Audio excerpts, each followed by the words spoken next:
So now, we come to some of the most important material here.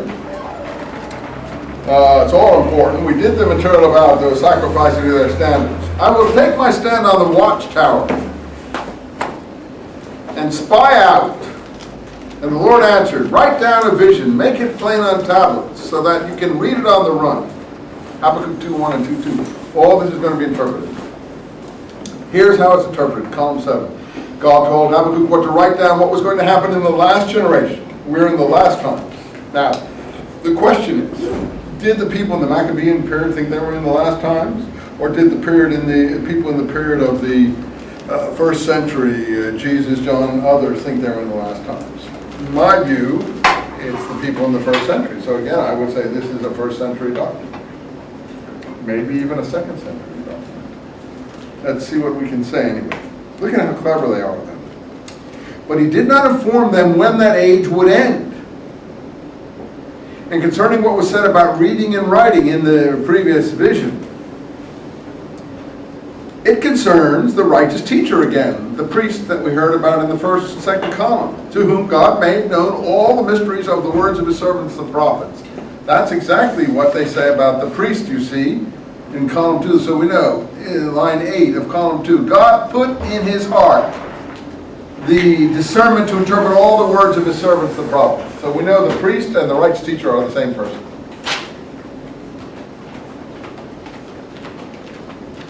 And the priest means high priest in Judaism. That's how they say it. They don't have a word for high. He made known all the mysteries, so he can interpret Scripture. For there shall yet be a vision of the appointed time, and he will speak it, and he will not lie. The interpretation of this is, now listen to this, that the last era, or the last times, will be extended and exceed anything the prophets have foretold. Here they're giving up hope of an immediate coming of the last times and the end time. This is so evangelical Christian, it's hard to really imagine anything closer. This in Christianity is a known thing. Plus they give the prophetical passage, Habakkuk 2:3, we're about to come to what? The most famous passage in all Christian history, Habakkuk 2:4. The passage that Paul uses to base all his theology on. Right shall live by his faith, as you will attain eternal life by faith in the righteous one, Jesus, and you will become righteous by doing that. So the righteous that shall live by his faith for Paul is both Jesus and you. And life, of course, is eternal life, as he'll say in Romans and Galatians. You'll live through faith, not through the law. This group doesn't agree with that. Okay. This extension of the last times beyond anything the prophets have foretold, as the mysteries of God are astounding, is known in church theology after the death of Christ, and the last times did not come. It's called the delay of the parousia, P-A-R-O-U-S-I-A. The delay of, I hate to move, because this thing falls apart here. That's one reason I don't write it on the board for you, because this stand is so wobbly. Parousia means the second coming of Christ, the coming of salvation. If it tarries, wait for it. Remember when at the end of the Gospel of John, if you know it, Jesus and the apostles are arguing about the beloved apostle, and it says something about, if he tarries, wait for me, he's waiting for me, and I told him to wait for me, etc., etc., etc. There's a lot of wordplay in the Gospel of John about that, tarrying and waiting. So that's interesting to these people too. You should wait. This concerns, now watch this, the men of truth, the doers of the Torah, those who do the Torah. So this applies to the doers of the Torah, whose hand shall not slacken from the service of the truth, though the final age be prolonged before them. You're supposed to go on and being a doer of the Torah. Now, James also talks in this letter about being a doer and not a breaker. 3 times in chapter 1, James speaks of being a doer. Here, the doer is of the, you may have law, it says Torah. And you're to do this, though the last days are to be extended, because, you know, the Messianic kingdom is not coming. And by the way, we're still living in the extension of the last days according to believing fundamentalist Christians. But they think the rapture, which is like the parousia, is at hand. And they're getting ready, storing up food, all this sort of thing. And a lot of novels about this and so on. But we've been waiting 2,000 years. The last times are really extended. So this is a parallel. How can this be the Maccabean period? What has this to do with the Maccabean period? Nothing whatsoever. Only someone who's deluded could think that. Behold, his soul is puffed up. Paul talks about in 1 Corinthians 8 about the men of knowledge who are supposed to know everything, but they're the ones who say you shouldn't eat things sacrificed to idols, he says in 1 Corinthians 8. But he says knowledge puffs up. Love builds up. I preach love, not knowledge, he says, basically. And he said, an idol is nothing in this world. If you have knowledge, you should know an idol is nothing in this world. So food sacrificed to idols, which is considered in Acts 15, James's directives to overseas communities, abstain from things sacrificed to idols. He says, you know, he goes on about that. Read 1 Corinthians 8, but you'll find his allusion to being puffed up there. Here, it's that someone's sins will be doubled upon them at the last judgment. You see, the appointed end, when there will be a judgment. They will not be pleased with their judgment. So at the last, that's what the puffed up means here. And the righteous shall live by his faith. The interpretation of this, column 8, concerns the doers of the Torah, again, just like the delay of the parousia in Habakkuk 2:3. But look at this. All the doers of the Torah in the house of Judah. House of Judah is an archaic way of saying Jews. That is, it only concerns Torah doers in the house of Judah. Torah doing Jews. Suppose I'm a Jew and I'm not a Torah doer, which I'm not. It doesn't concern me, they're saying. It only concerns Torah doing Jews, whom God will save. Now, Vermesh has this wrong. I don't know exactly what he has, but the house of judgment is the last judgment. It's a kind of, we'll see in a couple of more columns, it's the judgment God makes on the day of judgment. We'll see that momentarily. Now, this is all we call eschatological, having to do with the last times and the last days. So we're talking about a judgment. That's the fancy word that we use in this field for the last things. It's a Greek word. This is all eschatological, and it has to do with the judgment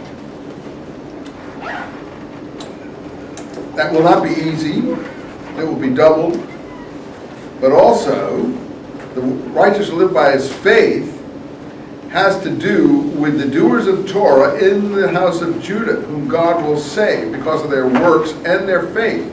There's the Jamesian works and faith working together in the righteous teacher. That's basically what James is saying in chapter 2. We're saved by works. The word is amal, A-M-A-L. It comes from Isaiah 53. The passage that all Christians relate to Jesus, and it relates to through his suffering works, really is what it's about. My servant the righteous one will justify many, is what Isaiah 53:11 says.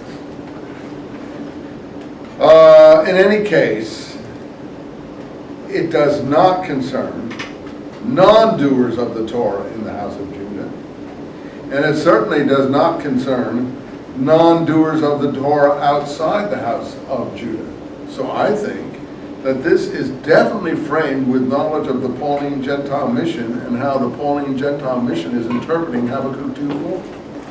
That it's applying to non-Torah doers outside the house of Judah. That's how Paul uses it. To say, hey, don't take the law on yourselves. The law is a curse, he says. The law brings death. Jesus brings life. Faith in Christ Jesus saves. Okay, it may be true. I'm not saying it isn't true. All I'm saying is that this group, I think, shows awareness that that interpretation is circulating. And they are saying, no, it only concerns Torah doers in the house of Judah. It does not concern Torah doers outside the house of Judah. It doesn't even concern non-Torah doers in the house of Judah. That's what I think they're saying. That's very important. In any case, just the idea that Habakkuk 2:4 is here shows, and that's a very, climactic moment here. Okay, so now, by the way, it's the righteous teacher who knows that the last times are going to be extended beyond anything the prophets have foretold. Okay, now we get to the wicked priests. Woe to the man who multiplies himself, that which is not his, how long will he continue to burden himself? This interpretation concerns the wicked priest, who in the beginning was called by the name of truth, but when he ruled Israel, his heart, back to the other illusion, became puffed up, and he deserted God and betrayed the laws for the sake of riches. So this is a priest who wanted to get rich. There's lots of those in the 50s and 60s AD that Josephus tells us about. If you look at the rich high priests sending their servants to beat the poor lower priests and steal their tithes. And he stole and collected the riches of the men of violence who rebelled against God. And he took the riches of the peoples. Now, I think this means the violent ones that the high priest sent out to the servant floors in the 60s to beat the poor lower priests. And also the riches of the peoples. Peoples are Herodians, to my mind. The contributions of peoples like the Herodians and the Romans to the temple. That is, these people stole their riches and they're giving them to the temple because of the corrupt high priest class that existed there. And when the war finally broke out against Rome, it broke out on the basis of no longer to accept gifts and sacrifices on behalf of the Roman emperor and other Gentiles in the temple. The Roman emperor apparently paid for daily sacrifices in the temple in his name, because the Romans were recognized religions everywhere to some extent. So he took the riches of the peoples. I think it means he took it as gifts to the temple. I think this is Ananus, A-N-A-N-U-S. He's in your Josephus. The establishment theorists think it's the Maccabees, one or another of the Maccabees.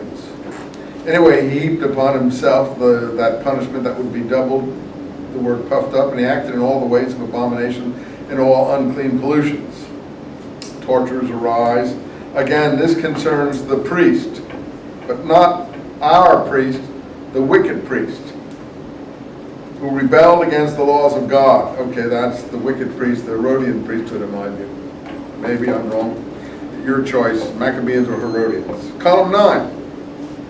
They inflicted upon him the judgments upon evil and the outrages of evil pollutions, taking vengeance upon the flesh of his corpse. Now, Vermesh has the body of his flesh, or the flesh of his body. Well, it isn't flesh. In fact, the word givaot, which is in the Hebrew, is corpse. Now, if you look carefully, when the Zadokites take over and they destroy Ananus, they stand over him and his corpse. Josephus says they rebuked him, his corpse, his naked corpse. Now we don't know what else they did. They urinate on it. Who knows what else they did to him when Josephus says they rebuked his naked corpse when they killed him. But the main thing is, he says they threw his naked corpse outside the city without burial as food for jackals. That's how much they hated this person. Well, why did they hate him so much? What did he have? What had he done? He was the one involved in the death of James. In my view, one thing brings about another thing. These people, these so-called, this is the first time Josephus is using the word zealot. It's in the Jewish War. It's also in my book, James, Justin, Habakkuk Pesher, which is in that collection of essays, the Dead Sea Scrolls and the First Christians. So, Ramesh doesn't ever make any sense out of any of these things, so they took vengeance upon the flesh of his body. What's that mean, the flesh of his body? But it means a lot if it's the flesh of his corpse. Yeah. I'm sorry, okay, Ananus' involvement in bringing about the death of James, is that a disputed fact? No, that's good. That's interesting. It's the Antiquities. He does it. He brings about the Sanhedrin, and according to the Gospels, his father, first Ananus, this is Ananus ben Ananus, and it's all in my book that you were supposed to have been reading about how Jonathan, his brother, was assassinated by the Sicarii in the 50s. When the Sicarii first appear, according to Josephus, called because they supposed to have the daggers under their cloaks that they used to assassinate. Who's the first person they assassinated? Jonathan, the son of Ananus, the high priest. And then this Ananus, son of Ananus, takes over, and he's appointed by Agrippa II. And then the only thing he does is bring James up for a Sanhedrin trial for blasphemy, supposedly, has him executed. And Josephus says the most righteous of the Jews objected to what was done. Well, how and why did he do this? It's sort of like what's going on in Ukraine today with Putin. Putin wants Ukraine to be part of Russia, so the election is all fixed.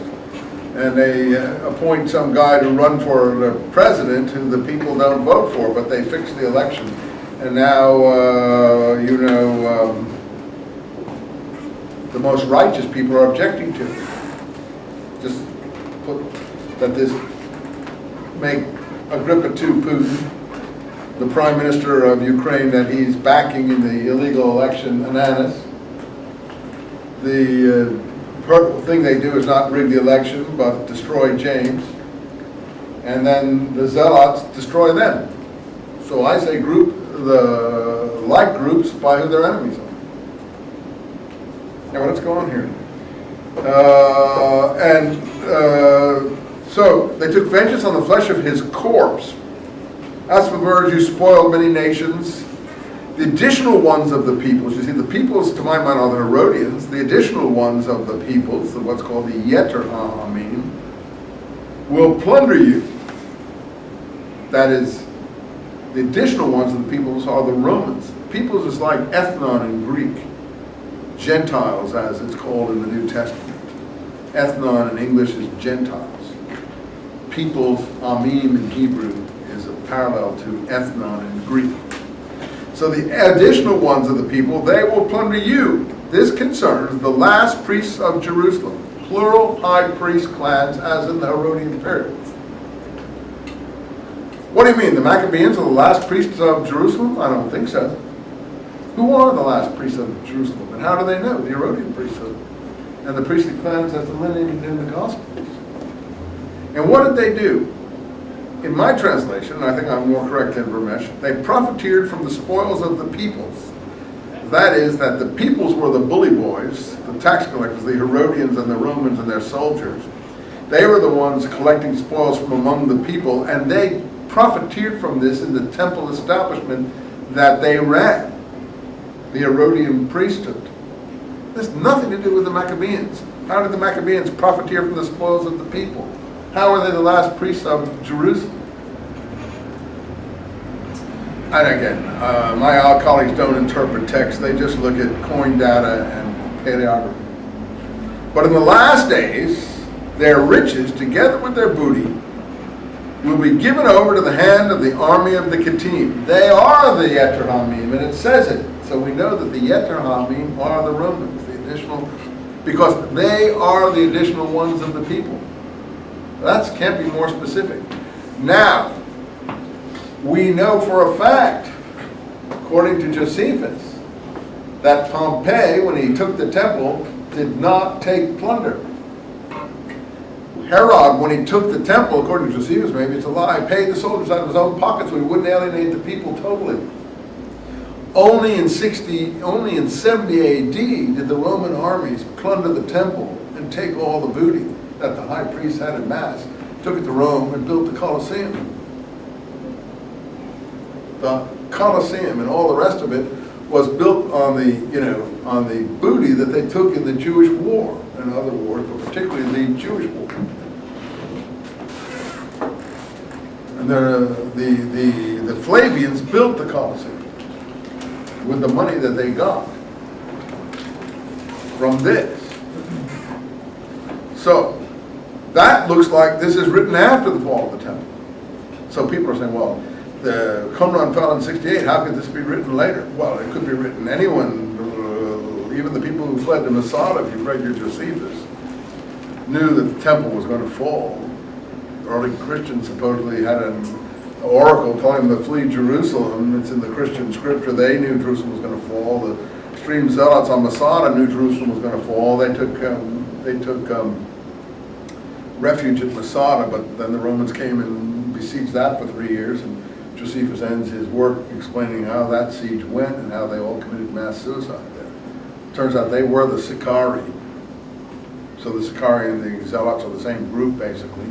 Originally founded by Judas the Galilean way back in 4 to 7 BC to 7 AD. In any case, this is getting pretty clear. So their riches, the last priests, plural priestly clans, were given over to the army of the Khatim. There's only one time that happened, that's 78 AD. Now, they said it will happen. They don't necessarily say that they saw it happen, but by 68 it was a foregone conclusion. Now look at the rest of this. Because of the blood of men, the violence done to the land, the township and all its inhabitants. This interpretation concerns the wicked priest.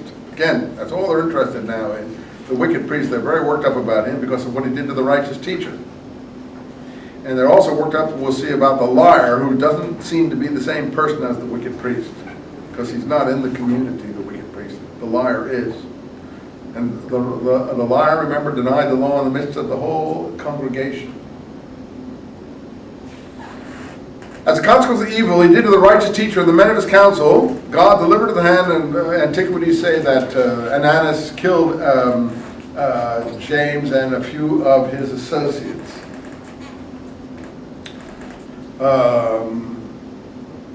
Because of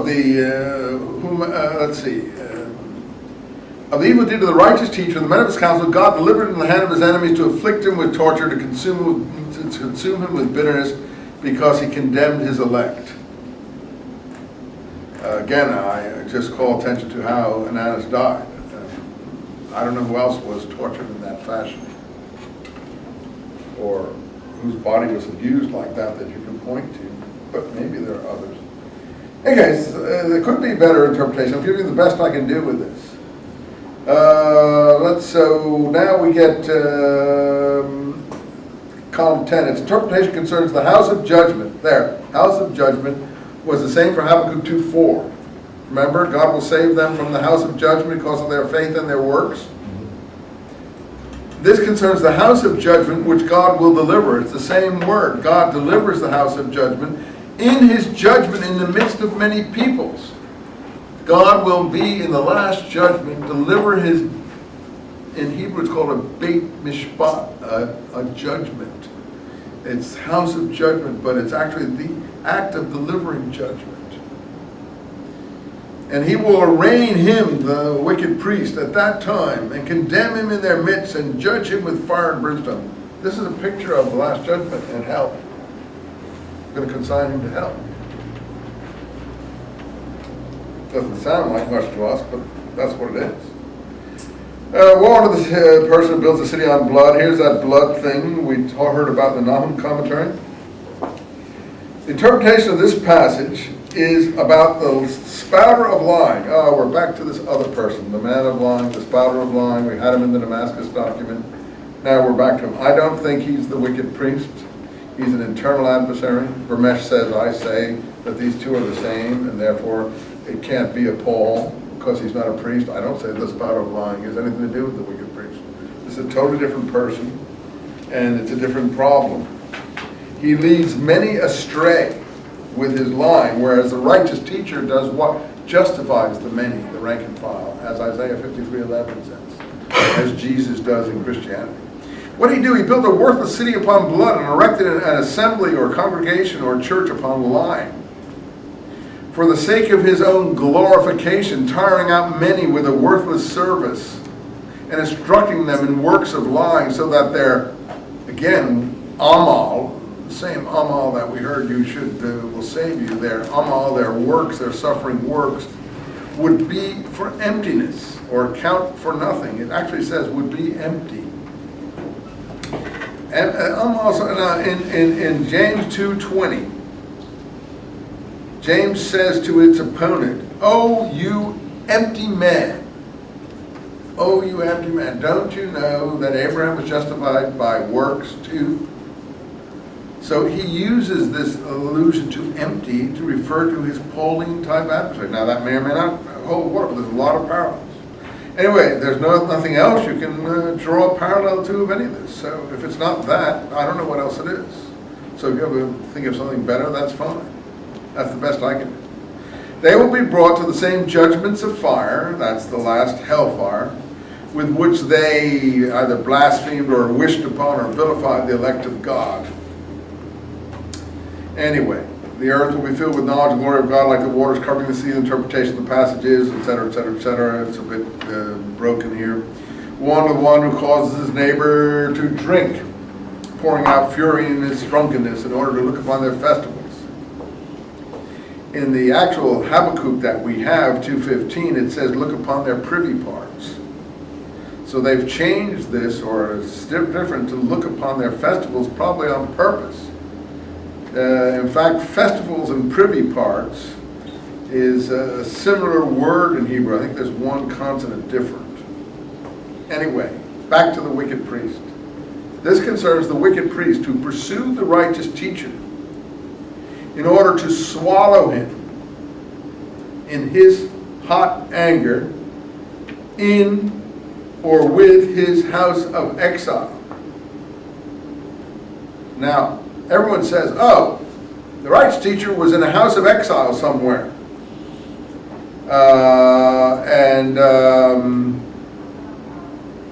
But in Hebrew, the hises are never clear who they relate to. So we have a series of hises. He pursued after him, him is the same word as his in Hebrew. So we have the first one is him or his, and that relates clearly to the righteous teacher. The second his, in his hot anger, that's not the righteous teacher, that's the wicked priest. So what's the third his? The wicked priest or the righteous teacher? In all of the house, his house of exile, or exiled house, and everyone assumes that Qumran is where the wicked priest went on Yom Kippur, as we'll see, to swallow him. I say that in fact, exiled house has to do with words in the Talmud that speak about how in the period from the time around the death of Jesus to the fall of the temple, the Sanhedrin was exiled from its house of sitting on the Temple Mount in the stone chamber to a location outside the Temple Mount. Now, I don't know why it was exiled. So it's talked about in the Talmud as the exiled house. It's house of exile, because it was no longer sitting on the Temple Mount in this period. That's in 7 places in the Talmud. So I say that what we're talking about is a Sanhedrin trial, and that they won't even dignify it with a name. So they call it his exiled house. And that's where he swallowed him. Because at the completion of the festival of rest of the Day of Atonement, he appeared to them to swallow them, causing them to stumble on their fast day. And this is very obscure, but something happened on the Yom Kippur. We know from all early church texts that James went into the temple at least once to render atonement in the Holy of Holies. Now that would be on the Day of Atonement. And I would think that's what the blasphemy charge has to do with. So we have a lot of things can tie in there. Not many other people can tie anything in, and nobody knows what this means otherwise. Except they say the wicked priest was a drunkard because of this drinking here. Drink also and staggered. In the original Habakkuk, it's let your foreskin be uncovered, funnily enough. For the cup of the right hand of the Lord, this has to do with the cup of trembling or the cup of vengeance, will come around you, and shame will cover your glory. This concerns the high priest, whose shame was greater than his glory, because he did not circumcise the foreskin of his heart, as Ezekiel says you should do if you were going to be a, anyway, it's very abstruse stuff here, proper high priest, and walked in the way of satiety. That is, in the way of drinking his fill.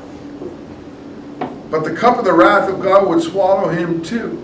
To my mind, what that is saying is that he would drink fully from the cup of the wrath of God. And has nothing to do with the wicked priest being a drunkard. Taking that, the wicked priest being a drunkard, they say, well, it looks like Jonathan or Simon Maccabee were killed at a banquet or something like that. We were trying to decide which of the two were killed at a banquet. I can't follow the establishment theories on this, but something about Simon Maccabee now had to do with being at a banquet, so that means he was drunk. But if you want to look at the New Testament, you'll see the exact same imagery in Revelations. Look here. I've already told it to you, but I'll read it to you again. And you can see that we have it again in Revelation about drinking, and it has to do with divine vengeance, not being drunk. Let's see if I can find it for you here. Here it is, Revelations 14:10. And he also shall drink of the wine of the wrath of God, which is poured out full strength into the cup of his anger. Well, it's exactly the same imagery as we just read. It has to do with divine anger. And he shall be tormented in fire and brimstone before the holy angels and in the sight of the Lamb. That's word for word almost from the Habakkuk commentary. That's what it's talking about. The last judgment, being tortured and drinking full strength of the wine of the wrath of God. It has nothing to do with being a drunkard. It has to do with drinking your fill of the divine vengeance. And so the best place to go is Revelation. So see, Babylon has fallen. She's been given to all nations to drink of the wine of the fury of her fornication. So there's one other place, I think, too, here where Revelation uses similar imagery. I don't know if I can find. Oh, here's one. I can't find it. Anyway, you can look in Revelations if you want. Oh, there it is. It's in chapter 16:19. And the great Babylon, which is supposed to be Rome in Revelation, was remembered by God to give her the cup of the wine of the fury of his wrath.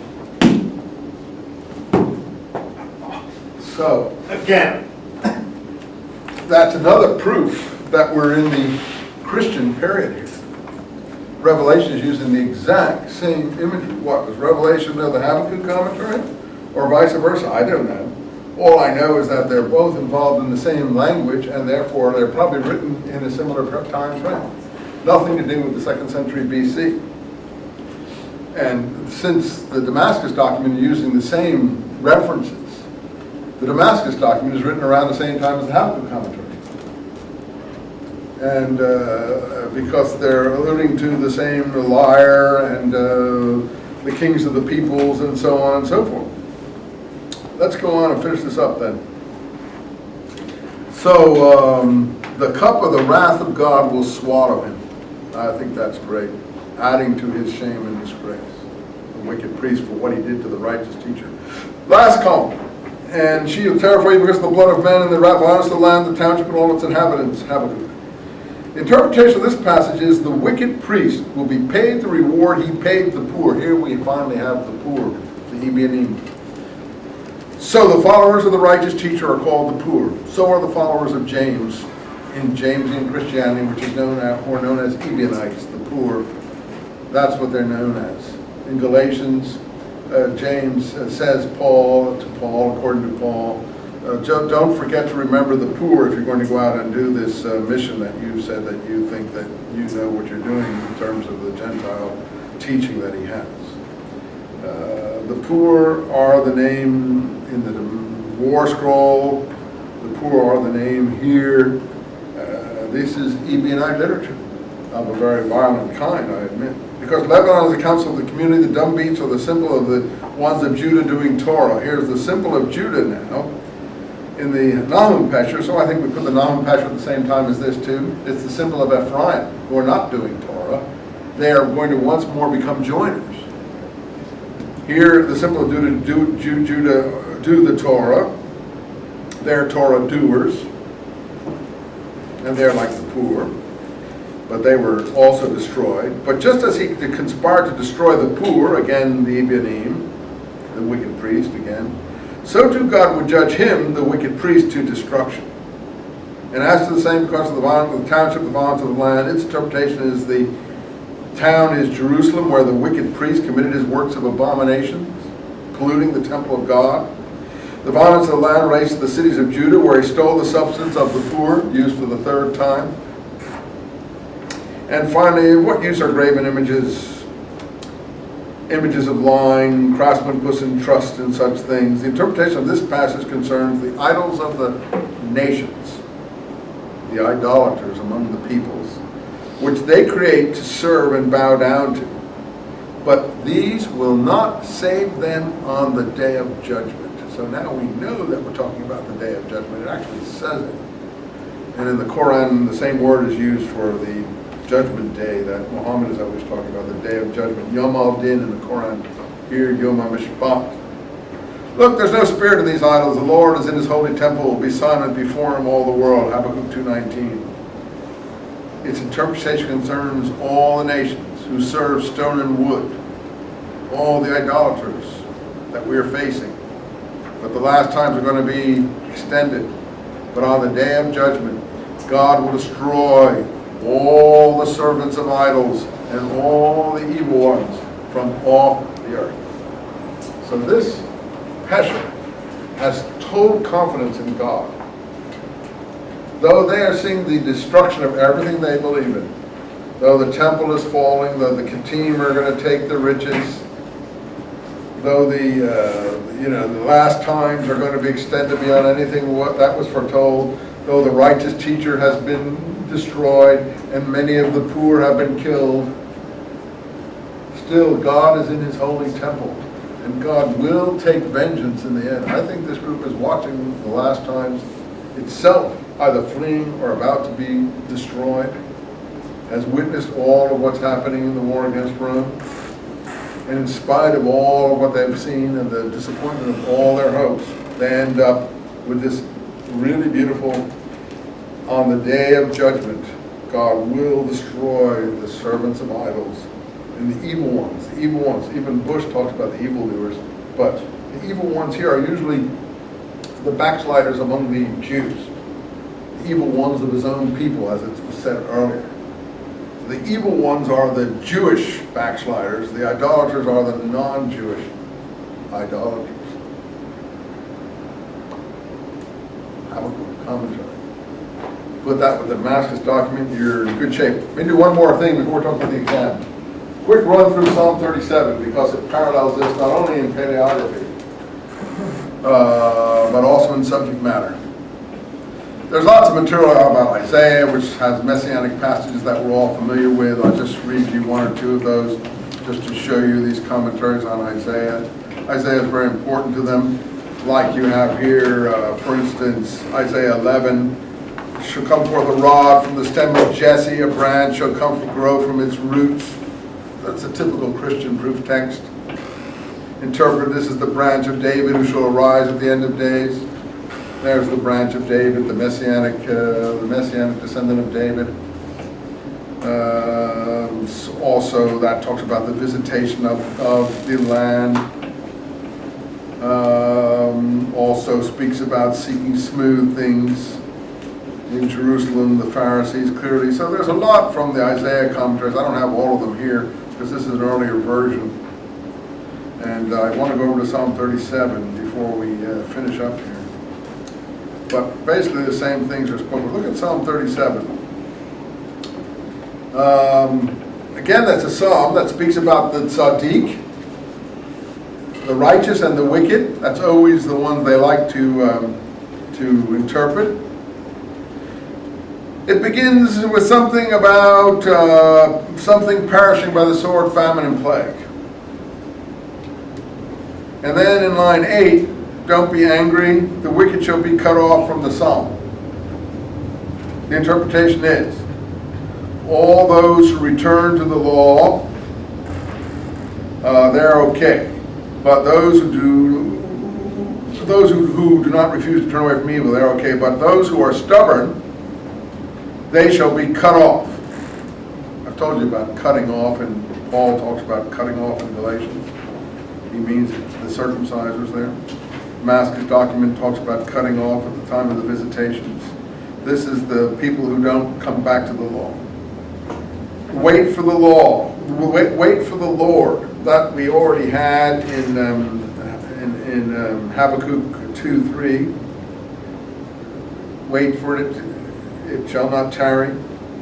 This is the congregation of his elect. We've heard about them. Sons of Zadok are the elect, who do his will. More, I shall look towards this place. This concerns the wicked. At the end of 40 years, they shall be blotted out. We heard in the Damascus Document something about 40 years' time, too.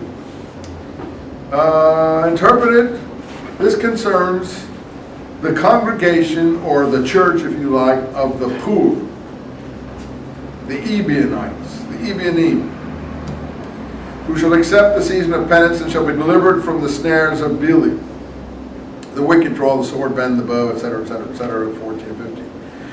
Something about Manasseh and Ephraim, again, it's hard to figure out what they're talking about. The wicked of Ephraim and Manasseh, who shall lay hands on the priest, again, the righteous teacher, priest again, the opposition high priest, who's the righteous teacher, and the men of his council. And in the time of trial which shall come upon them, but God will redeem them from out of their hands. And then, I think that has to do again with the last judgment. Afterwards, they shall be delivered into the hand of the violent of the nations for judgment. That is, the wicked priest and his people will be delivered into the hands of the violent of the peoples for judgment. The violent of the peoples, it says. Well, if you've read your Josephus, which I see a lot of you have forgotten already, and Annas, maybe we didn't get that far, it's in the actual fighting of the war, is delivered to a group called the Idumeans. And the Idumeans are in league with the Zealots. And the Zealots invite the Idumeans into the city. And they rampage through the city. And they, take vengeance on the wicked priest, on Annas. As I told you, they berate, and well, who knows what else they did to his dead body, to his body, before they killed him or afterwards.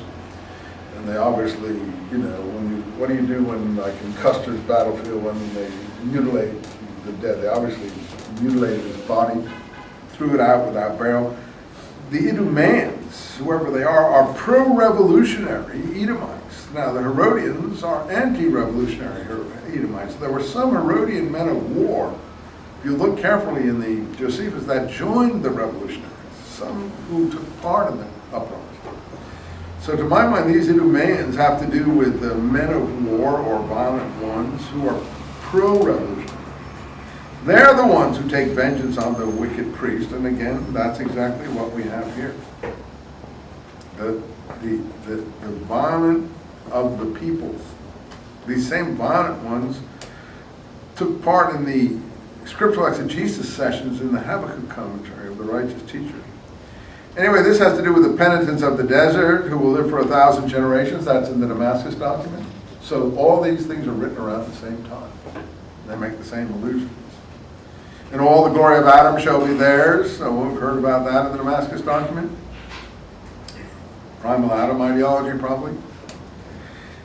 Anyway, something about famine. Some bad times that are going to be in the Jerusalem, which goes on in the war. Finally, and those who love the Lord shall be the pride of the pasture, 20b. This is the church or congregation of his elect, exactly the same as the Ebenim. So the Ebenim are the elect of God. They will be the leaders and princes and the flock among the herds. The flock among the herds, that's also in the Damascus Document. And these other people have oppressed his holy people, and they shall perish like smoke. Again, something about the congregation or commune church of the poor. The Ebenim again, over and over again. They shall possess the portion. They shall possess the high mountain of Israel. They shall enjoy the delights of the temple. The others shall be cut off. The violent of the nations and the wicked of Israel, the backsliders, the sinners, the wicked ones in Israel, they shall be cut off and blotted out. So then finally, this concerns the priest, the teacher of righteousness, who established and built the congregation of something, probably the poor again. So the teacher of righteousness, James, as you know in Christianity, is called the righteous one, always the tzaddik, is where the teacher of righteousness, see, look, where we speak about the teacher of righteousness, the passage is the wicked watches out for the righteous and seeks to slay him.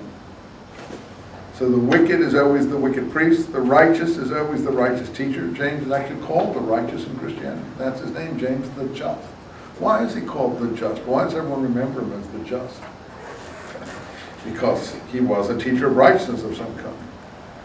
In any case, maybe that's not true, but these parallels are just a huge amount of parallels. But God will not abandon him, as we already heard, when he is, and will not let him be condemned, that is in the last judgment probably.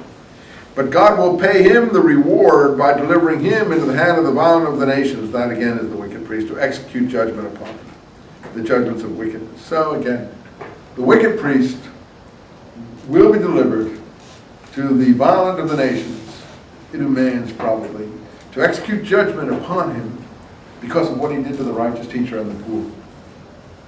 Well, I have a parallel to that I don't see any other parallel to. That's it for that document. But as you see, it's very similar to the Habakkuk commentary. You can see that. I don't see anything, I think one or two things from the temple scroll. And let's see, we've got some stuff from the Isaiah scrolls here in Ramesh that I can pick out for you that might be extra stuff that would be of interest to you. The branch of David we spoke about, that's on page 467. Again, more about the last days, devastation of the land, the visitation, scoffers of Jerusalem, last days, the congregation of people that serve smooth things. It's all the same things in the Isaiah commentaries. We did the Florilegium. Let's just look at if I can find this temple scroll and one or two things in the temple scroll. The hymns is very hard to get much out of there. Hymns of praise, probably written by the righteous teacher.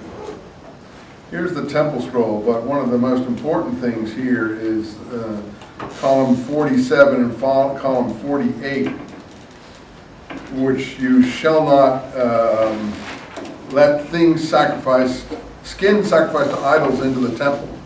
Just a short distance away from what he said in early Christianity that James is banning from new converts, things sacrificed to idols. And then at the end it speaks about, at one point here in the temple scroll it speaks about you shall only take one wife among the lifetime of a king, and that shall be a Jewish wife. And Herod, as we know, took 10 wives, most of whom were not Jewish. So it's against this multiplication of wives. That seems to be an attack on Herod. And then, of course, we have the attack on niece marriage at the end. If I can find it for you. Don't know if I can find it for you because I don't have this one marked well here. In any case, in the temple scroll, there's a ban on niece marriage too, the same as in the Damascus Document. Now, the temple scroll is different from the others because it's a very long scroll.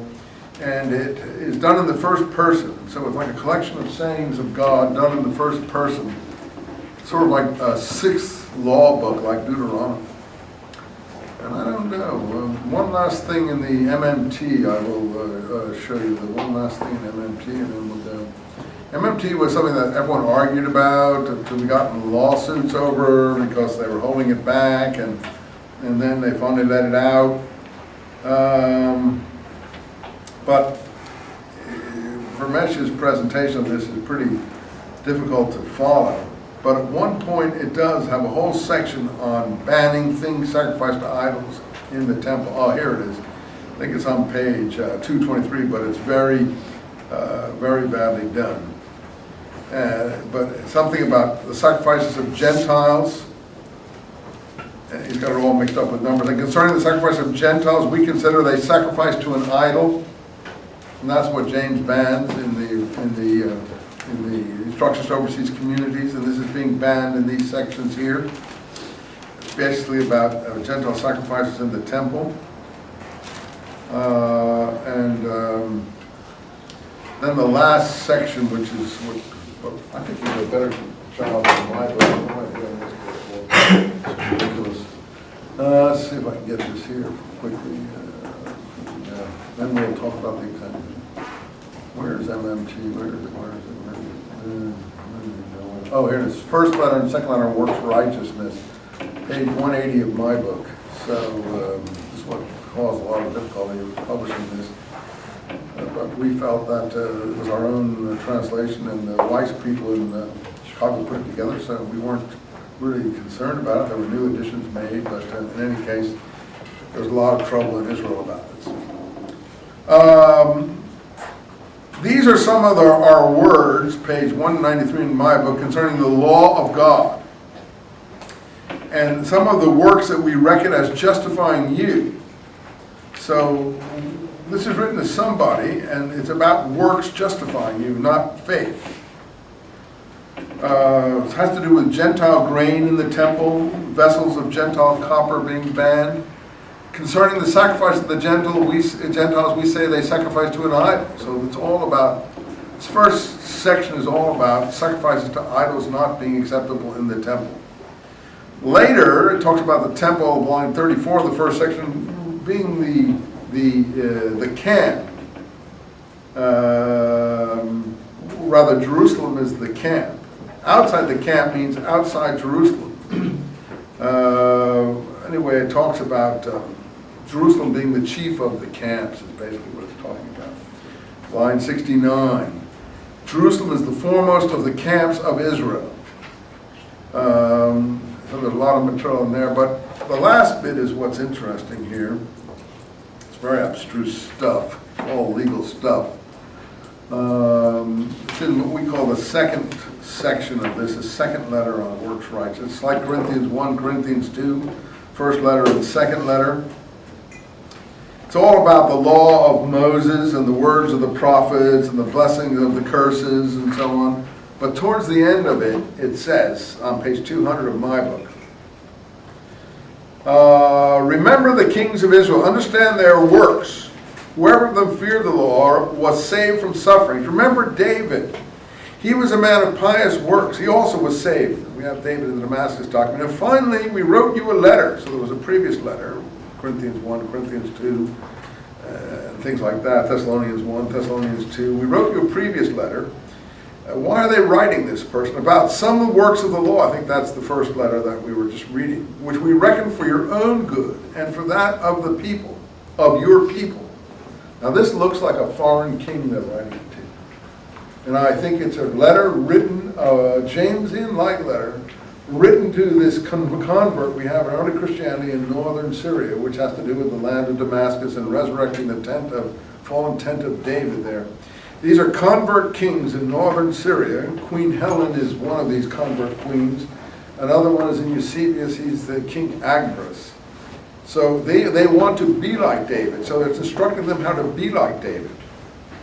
This is so that you will, these are works of the Torah which will be for your own good and your people, meaning the people, not our people, but the people that are converting there in northern Syria.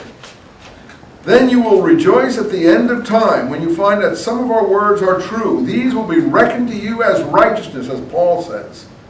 Abraham's faith was reckoned to him as righteousness. No, these works of the law are reckoned to you as righteousness. You're having done what is upright and good before him for your own good and for the good of Israel. So I think it's one of these pious northern Syrian kings that they're converting. And we know in the war against Rome that Helen's sons are the two people who sacrificed themselves in the first battles when the Roman troops are coming up to Jerusalem. Her two sons or grandsons are the first casualties of the war against Rome. So we do have the involvement of these foreign convert kings in Palestine. And it's all in my book, but I can't go any further than that. As far as exam goes, 2 out of 3 essays. 2 out of 3 essays.